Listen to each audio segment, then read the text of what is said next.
When you're so high, you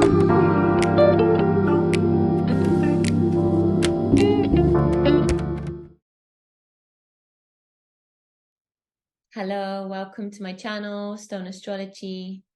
Happy full moon in Sidereal Taurus and full moon conjunct retrograde Mars. So this video is going to be really around this retrograde theme, as I feel this is what's coming to a head. It's really what's being illuminated to us by the sun. Remember, full moons are when the sun and the moon are in opposition. So it's a time where we are able to find balance between our needs ruled by the moon and our wants ruled by the sun. With the moon there in a conjunction with Mars retrograde, this is definitely not a full moon to be making any impulsive decisions. You may be getting illuminations, you might be getting light bulb moments. I always feel the full moon brings us that as a gift. You know, it reaches its peak point in the cycle, the lunar cycle, and everything becomes unconcealed. But this might not just be within this moon cycle.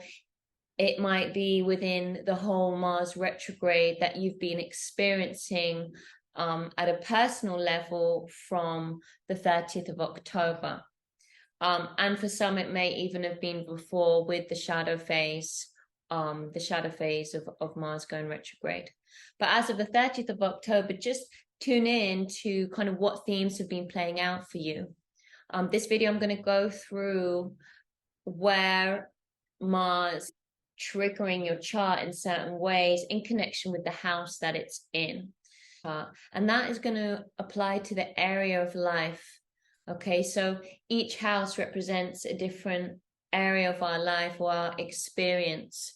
And so this is how we're going to be experiencing this Mars retrograde all very differently. For some, this is going to be also triggering your personal planets.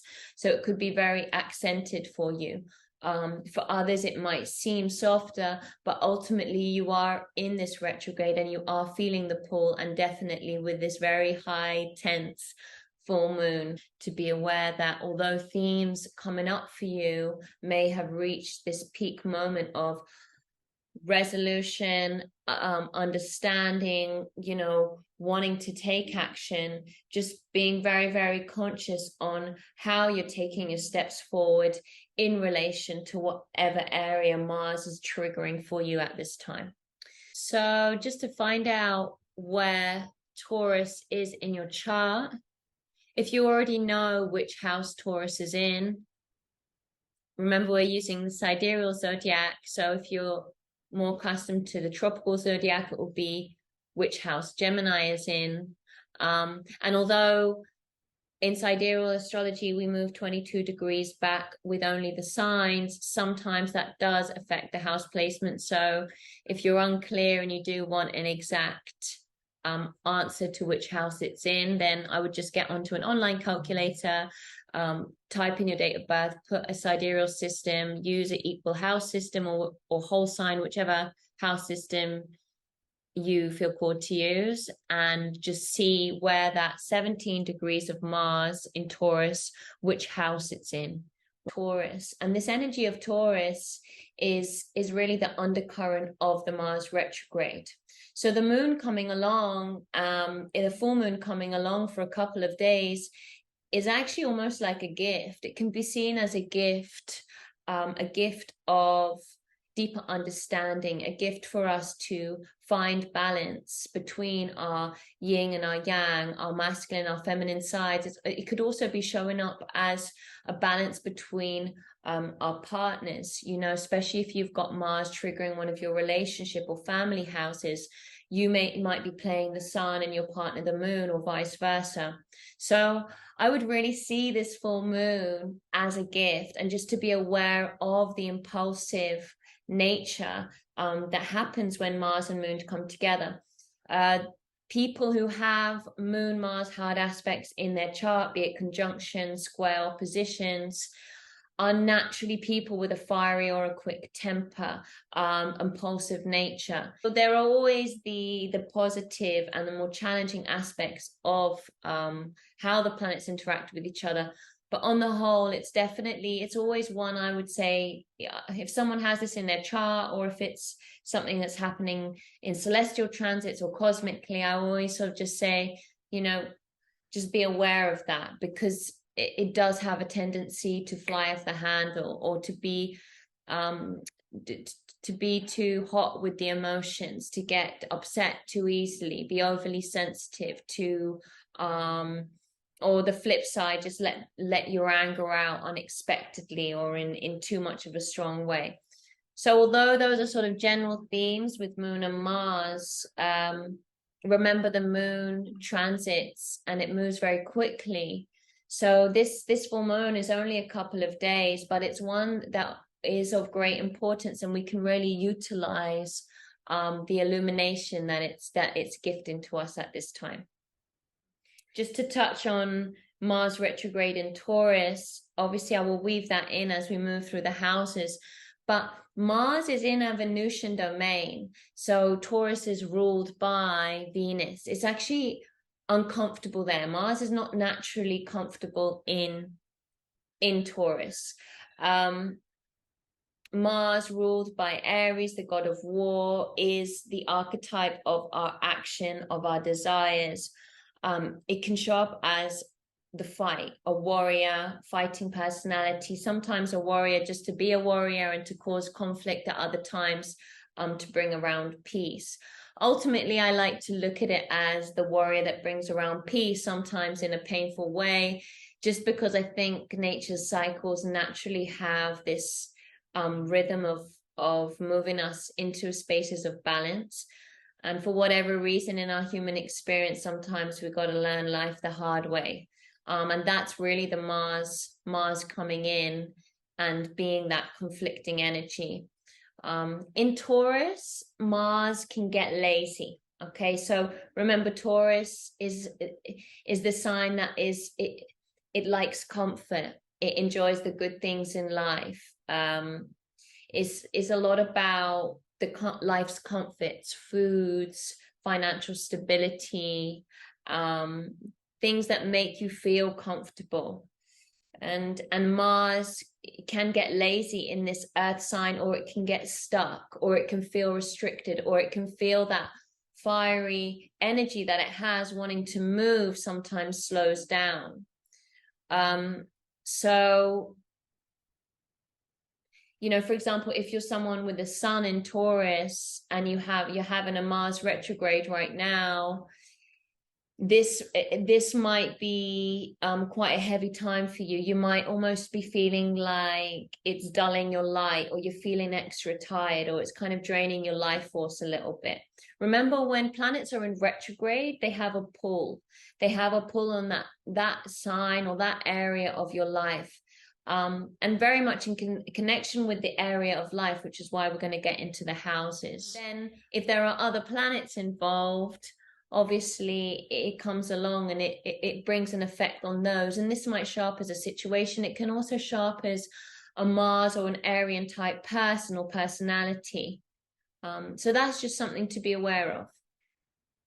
So once you have where Taurus is in your chart, making sure you're clear on which house it's in, then we're going to go through on how this Mars retrograde is triggering each house. So starting with the first house. Mars in the first house. Well, the first house rules our physical body. Mars in the first house may show up as inflammations, injuries, accidents. If you're someone that feels a high energy over this full moon and you just feel this burst of energy, just to be aware when you're exercising not to overdo it. Again, Mars being in Taurus and that natural kind of slow energy, it might almost feel like it's bursting to get out when it comes to this full moon. It's like the bull. The bull can take a really, really, really slow time to anger. But when it does, it can be the most angry of the whole zodiac. It really has a slow building temper, but once it comes out, it's the bull. So just to be aware, even though Mars is in Taurus, if you are feeling kind of, or have been feeling like an actual physical sensation of a burning up, depending on whatever is going on in your life, or you've been feeling like a lot of emotions or a lot of pressure, or if you've been, you know, really working hard, your body is exhausted, you might be experiencing actual back pain. Taurus rules the back, you know, just being aware not to overdo it this full moon. You may be experiencing certain inflammations in the body. If that's the case, definitely using cooling stones, green stones, or blue stones, to and Mars stones, your oxides, use green aventurine, any sort of, you could use prehnite, you could use chrysoprase, bloodstone and jasper are always a go-to. Green jasper would be a good one for your heliotrope, would be a good one for any inflammations in the body. But just really using those cooler colored stones to help with any sorts of physical pain or inflammations. If you're experiencing physical exhaustion, which also might be the flip side, which would be the other side with the Mars retrograde in Taurus affecting the physical body, that would then be using your energizing stones. So again, oxides, mineral class, your Mars stones, but jasper, citrine, carnelian, all of your warmer colored stones are really going to help bring you that burst of energy that you're looking for. Mars in the second house. So if Mars is retrograding in your second house, this can show up as a lack of stability, financial, a lack of comfort, just feeling a pull or a lack on the certain comforts and securities in your life. It could also show up as your assets kind of breaking down, or, you know, problems within construction, building works. Remember, Taurus is a lot about building, and it's the physicality of houses or assets, or assets that are worth money. So, you know, it could be even the plumbing on your house. It could be things taking slower than you expected within projects connected with your house or work. It could be your motorbike breaking down, or your car breaking down, things like that, which are things that are tangible, but they're also things that we need to stay comfortable in some aspects. You know, a car is a luxury, it's a comfort. The houses, you know, the domestic comforts that we have, all these sorts of things, Mars might be coming along and just causing conflict, causing you to just spend a little extra money on having to fix things, just delaying things. If it's actually delaying projects, which could be the case, and showing up in sort of a financial stress, ultimately we can see the Mars retrograde almost acting like a peace warrior, and just being aware that although there might feel this pull at this time, it will all come around. You know, all the planets that have a retrograde are really there as times for us to reflect. And ultimately, you know, we don't control the flow of the planets, we don't control the flow of the seasons, and they are there in a natural geometric flow. So whatever is happening, just try to flow with it and know that all is as it's supposed to be. If Mars is going retrograde in your third house, this could be showing up as, especially in connection with the Taurus, this can be showing up as, well, conflicts between siblings, friends. Also remember, the third house is ruled by Mercury. If you have Mars retrograde in your third house, this might almost be, I sense, and I'd love to hear your thoughts on this as well, any astrologers or anyone watching, or if you have Mars retrograding through your third house, it could almost feel like a Mercury retrograde for you, almost as if, you know, you might get your computer kind of busting up, or if you've got kind of technological problems happening, your mind might just feel a little bit overwhelmed. You might feel like you've got a million things to do and things just take longer than they expected. You might feel like you have very simple things that usually will take you a shorter amount of time, and you seem to be doing a lot more. Just like the ants, you know how the ants, they work very, very hard, and very, you know, that they're taking tiny steps, sort of rushing towards a final end, but it seems like they're bustling around. I get that kind of feeling with the Mars retrograde in the 3rd house. So your immediate environment might be causing you conflict in some way. So with your friends or your siblings, you might be having like a conflictive person, or you yourself might be feeling quite heated with someone who's triggering that part of your nature. But just to be aware, you know, my aunt shared this with me, and I think it's a valuable piece of information. Choose your battles. And I think this would apply to all your relationship houses. So your 3rd house in connection with siblings and friends, your 4th in connection with family, your 7th interpersonal relationships, potentially your 11th as well, and your 10th with work. I mean, all of the houses, really, we can connect it to our relationships, but there are some key ones that I would say, that just choose your battles. In this Mars retrograde, you might get Aryan type figures coming in wanting to disturb your peace, and you can choose whether you want to engage with that or not. Is it a battle that's really worth fighting? You know, Mars in retrograde can also be that time where things come to the surface or things need to be said. And so just choosing your battles in that instance, if it is within friendships or within siblings or people coming into your life. So 4th house, your family. There may be, again, a member of your family that you're experiencing conflict with. You might be experiencing conflicts within the home.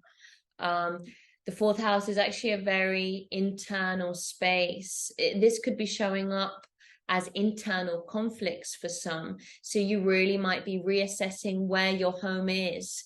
Taurus rules the earth. It's an earth sign. You might be reassessing where to place your feet. Where is your home? Where do you want to build? Where do you want to build your home to be?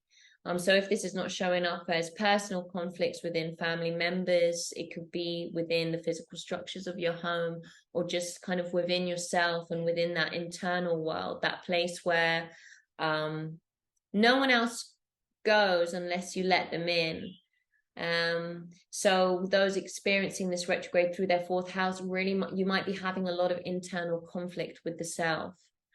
And so I would just say be kind to yourself, and making sure you're doing what you need to do to stay grounded, to not hide yourself away and get stuck or overindulge in things that keep you out and about. Definitely don't let, if this Mars in retrograde is a heavy Mars retrograde for you, don't let it keep you indoors. You know, we've got a few months to go of this, so don't let it keep you locked behind doors, especially with that Taurus energy that can get lazy or rely on food comforts. And you know, just really make sure you're getting out. And fluorite would actually be a good one for you to use if you're feeling that at this time, just to free the spirit if you're feeling very stuck in the home. Mars in your 5th house. You might be experiencing a drag on any creative projects, anything you've been working towards. You might almost feel that you're experiencing obstacles or conflictive personalities coming in to challenge your self-expression, to challenge whatever creative innovations that you've got happening, or any projects that you've been working towards. This could also be showing up in your 5th house in connection with children. For some, this can be painful experiences in connection with children. You know, the fifth house rules that creative force, and what comes from the creative force is our creative projects, and also what we create and bring into the world through the souls and on our children. So there may be conflict or disruptions, painful experiences around those themes. And so amber would be a really good stone for those that are working, needing to heal the heart, needing to transmute any pains that are affecting the heart space. There is that connection between Leo in the fifth house, and amber is one of your stones connected with Leo, with that golden ray, and being a really powerful stone for the heart. It helps us to dissolve any heart tensions. If Mars is showing up in your sixth house, retrograde in your sixth house, traditionally the sixth house is actually in connection with our health. In modern day astrology, there is a big connection between the sixth house and physical development. And remembering that physical development is the body. Our body is our temple, it's our home, but unlike the fifth house, it's also the environment around you. So this could be your work, your routine, your healthy habits. If Mars is retrograding through your sixth house, this might be a time where this planet of exercise, planet of action, has come in and gone, right, where are you reassessing your healthy habits? Are you doing exercise? You know, and if you're someone who overdoes exercise, you know, do you need to actually bring that back into balance? Do you need to slow that down? Or come in and, you know, teaching you about your relation to money, relationship to your financial stability, and all of these earthly things that actually make sure that you're living a healthy and stable life in connection with your body and environment. For some of you, Mars also in a similar way to the first house might be showing up as health, could be health problems. It could be problems within the work. But it's something that's there to kind of slow you down or to teach you. Whatever Mars is retrograding, however it's retrograding for you, take the lesson. I'm certainly taking the lessons of my Mars retrograde and using this full moon to really, really try and illuminate the answers on your shadows and of those involved, and those mirrors that are showing up for you through the Mars archetype. Just being aware of that. That kind of leads nicely into the seventh house, because that's really where you're gonna experience, definitely one of the relationship houses. You might be experiencing a Mars-like person in your life, maybe someone who's come back into your life, maybe it's a current partner. It could also show up in your workplace, your social life, but a Mars or Arien type conflictive personality just showing up and creating discomfort or creating pain in some cases. You know, you yourself might be that partner. And this is where you yourself might be experiencing that by it showing up in your energy as well, just feeling a natural tension within your relationships. I sense that you're going to get two options in this. One, it's going to be showing up as conflict in your relationships with people that you care about, and actually there to teach you a lesson and something that you just need to roll through, and just accept with love and compassion, and try to just survive whatever the transit is taking you through. Or it might be showing up as conflictive people where you can just go, right, you know what, that's Mars in my seventh house, I don't need to be dealing with this, that's okay.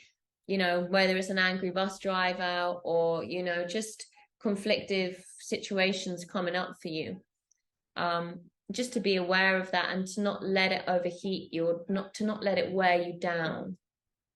again, choose your battles. Mars in the 8th house.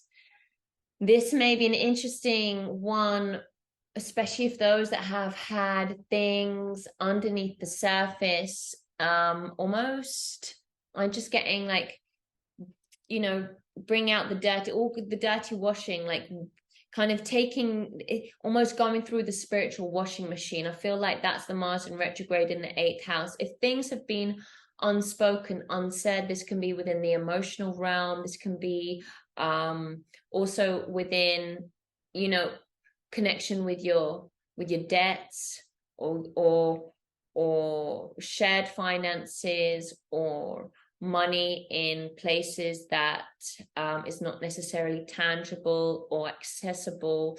This could be legal cases, or things involving partnerships, or having to share and find balance. This, you know, I definitely feel if you're going through a court case or something legal in connection with finances, this could definitely be like a part of the Mars retrograde for you. Again, this can show up as a person, or it can show up as a situation, but ultimately it's here to find resolution and find peace, although it might be painful and uncomfortable in the process. Mars in the 9th house. Mars in the 9th house in retrograde in Taurus. I definitely sense with the 9th and the 11th house, this Mars in retrograde could be a lot showing up for you in this desire to protest, or desire to kind of, or be a part of, or be experiencing some sort of conflict within social rights, or in connection with spirituality, philosophies. You might have been wanting to travel or to experience different cultures. You might have had travel planned and something has been disrupted. It's been delayed. You might supposed to be in another country, or you travel for work, something in connection with travel, but actually things have stopped and slowed down, and you're actually now stuck. Kind of, you feel stuck. Mars and Taurus can get stuck, and in the 9th house, likely in connection with travel, more also your spiritual beliefs. It could be in connection with education, also there in the 3rd house with education as well. Just kind of with learning, or if you're putting yourself through sort of universities and schooling, would be more 3rd house, but the 9th house, kind of bigger learning, or almost like your own spiritual journey, your own spiritual quest, if you like. You might have had sort of disruptive people thrown in the mix to kind of teach you about that. In the 10th house, the Mars pull may very well be on your career. Any projects or any plans that you've had, any goals you've been working towards, may have just slowed down for no reason, just out of coincidence. Just you might just feel a heaviness there, in connection with this retrograde. But just knowing whatever it's slowing down is ultimately pulling the wave back, so that you're going to be able to move forward with greater strength, force, and ultimately more stability with the Mars in Taurus. Mars in the 11th house, retrograde in the 11th house, you could be experiencing, again, like in the 9th house, I really sense within the 11th house, eco protests, or, you know, you might be experiencing conflict within social projects that you have, or within community projects that you have, or that you're a part of. Again, this can show up as people or situations. You know, you might have been working towards something within your community, or within sort of social goals, eco goals, at a bigger or higher level for the collective, and you've actually, again, you've had a slowing down there, be it on a project, or someone's come in and disrupted the mix. And then Mars in retrograde in your 12th house. I definitely sense this to be more of a bit like the 4th house, more of an internal conflict, almost as if you want to take yourself away, especially with this Taurian energy of wanting to be in comfort.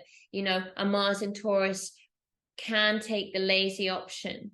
You know, that's with the 12th and the 4th house, is just to be aware that, you know, not to let yourself be overwhelmed or get overwhelmed by whatever this retrograde is bringing up for you. Mars in the 12th house, definitely just sort of a time to reassess where you want to channel your actions. Where do you want to channel your desires moving forward? What brings you true comfort and true enjoyment in your life, and where are your roots? Not just your physical roots, but actually your spiritual roots. Where is the source of that for you? Mars in retrograde in the 12th house could also show up as past people coming back, enemies, or people that have caused you conflict in the past just turning up.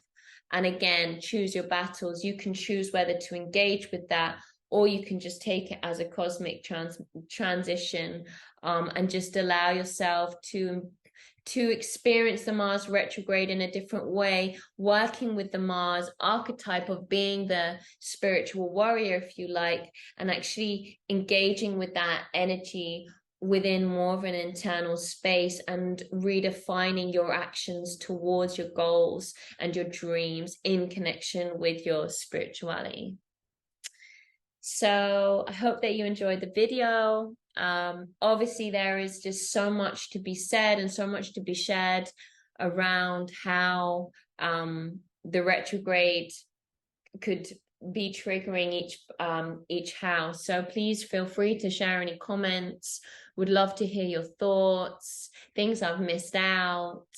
And ultimately, I think that's the beauty about astrology and about astrologers, is that no two astrologers are the same. So we can always learn and grow and teach and share with each other. And if you're new to astrology, thoughts, comments, welcome. And yes, hope you have a very beautiful full moon, and take it all with a pinch of salt. You know, ultimately the astrology is just a lens for us to explore what is happening for us cosmically.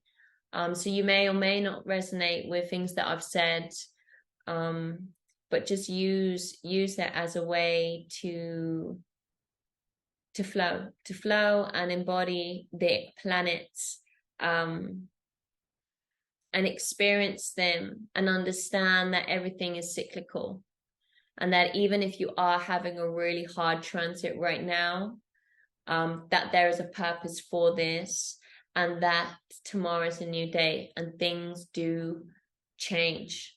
And sometimes that change can be painful and can bring conflict, or feel slower than we expected.